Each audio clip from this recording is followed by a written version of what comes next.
Notre film commence en montrant une jeune femme qui marche dans une rue du quartier. Soudain, une voiture surgit et lui éclabousse de la boue. Elle sursaute et se met à crier de colère en faisant du bruit et en poursuivant la voiture, en demandant au conducteur de sortir immédiatement. Dans la voiture se trouve un homme calme et respectueux. Il commence à s'excuser en disant qu'il ne l'a pas fait exprès.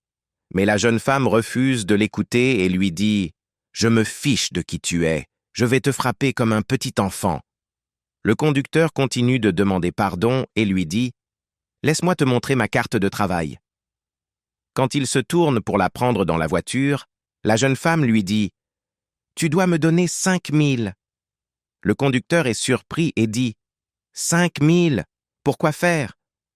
La jeune femme répond « Tu demandes pourquoi? Regarde comment tu m'as mise, regarde mes vêtements, mes chaussures. » Le conducteur dit alors « Pour éviter que ça devienne un long problème, laisse-moi te donner cet argent. » Il entre dans la voiture, prend l'argent et le lui donne. Quand la jeune femme reçoit l'argent, elle ne le remercie même pas. Elle continue à critiquer le conducteur en disant que ce n'est pas parce qu'il lui donne de l'argent qu'il doit conduire n'importe comment et qu'il doit regarder devant lui quand il conduit. Le conducteur continue de demander pardon, mais la jeune femme continue de se plaindre en marchant, ce qui étonne même l'homme.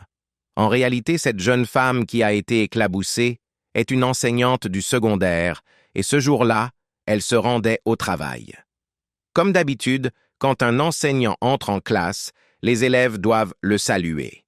Elle entre donc en classe, les élèves la saluent, puis elle commence directement à enseigner. Soudain, un élève dit quelque chose pour se moquer d'elle. « Teacher Nkonko !»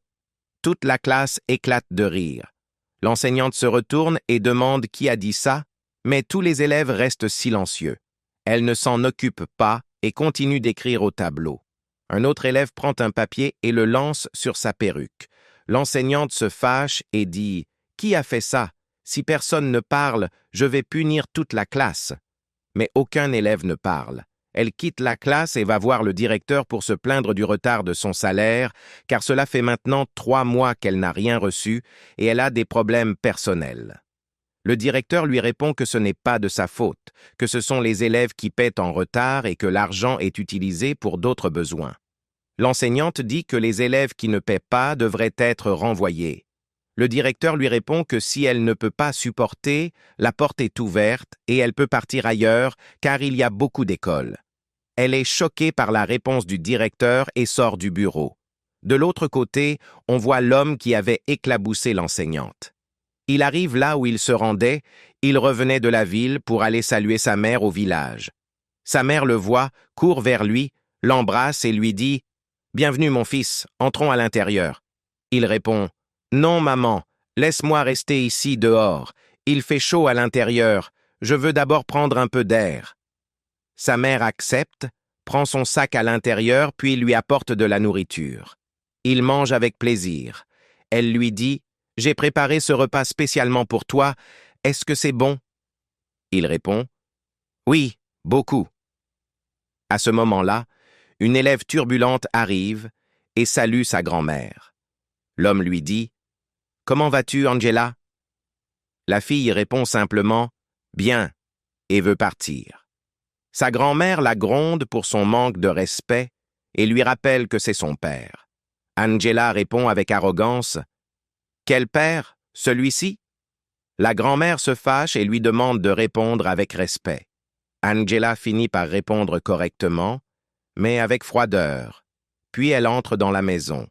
La grand-mère rassure son fils en disant que c'est peut-être à cause de son absence, mais que les choses vont changer. De son côté, l'enseignante est chez elle et vit difficilement. Elle mange en se parlant à elle-même, étonnée qu'un homme lui ait donné 5 000 aussi facilement. Elle se demande quoi acheter avec cet argent, vêtements, chaussures ou perruques. Elle décide finalement d'acheter des chaussures. Pendant qu'elle parle seule, une amie vient le soir, frappe à la porte et demande à manger. Mais l'enseignante refuse et ferme la porte. L'amie part fâchée. Le lendemain à l'école, le père d'Angela l'accompagne. Il lui demande de l'attendre pour aller ensemble au bureau du directeur, mais Angela lui répond de façon irrespectueuse. L'enseignante entend cela, intervient et la réprimande pour son manque de respect. Elle la punit devant son père en lui demandant de s'agenouiller et lui rappelle que la première chose qu'on enseigne à l'école, c'est le respect. Quand elle se tourne pour s'excuser auprès du père, elle découvre que c'est le même homme qu'elle avait insulté. Elle dit « C'est toi? Pourquoi tu continues à me suivre ?» L'homme répond « Quel est ton problème? Je t'ai déjà donné 5000. » Angela se moque de l'enseignante en disant qu'elle a changé de chaussures et que la prochaine chose sera la perruque. Le père se met à rire. L'enseignante se fâche et s'en va. Elle retourne voir le directeur pour se plaindre du manque de respect des élèves. Mais le directeur se moque d'elle et lui dit de changer aussi sa perruque. Elle répond qu'elle le fera quand elle recevra son salaire. Plus tard, la grand-mère bat Angela parce qu'elle a échoué à ses examens et devra redoubler. Le père arrive et demande ce qui se passe. La grand-mère explique la situation. Le père demande à Angela quel est le problème. Angela répond avec colère que le problème c'est lui. Il l'a laissée chez sa grand-mère sans s'occuper d'elle. Elle dit qu'elle ne l'aime pas et qu'elle le déteste. Le père lui répond calmement qu'elle ne doit pas détruire sa vie à cause de la colère et que c'est elle-même qui se fait du mal. Il lui dit que si elle pense qu'il est un fardeau, elle peut partir et devenir indépendante. Et lui aussi dit qu'il n'aime pas son comportement.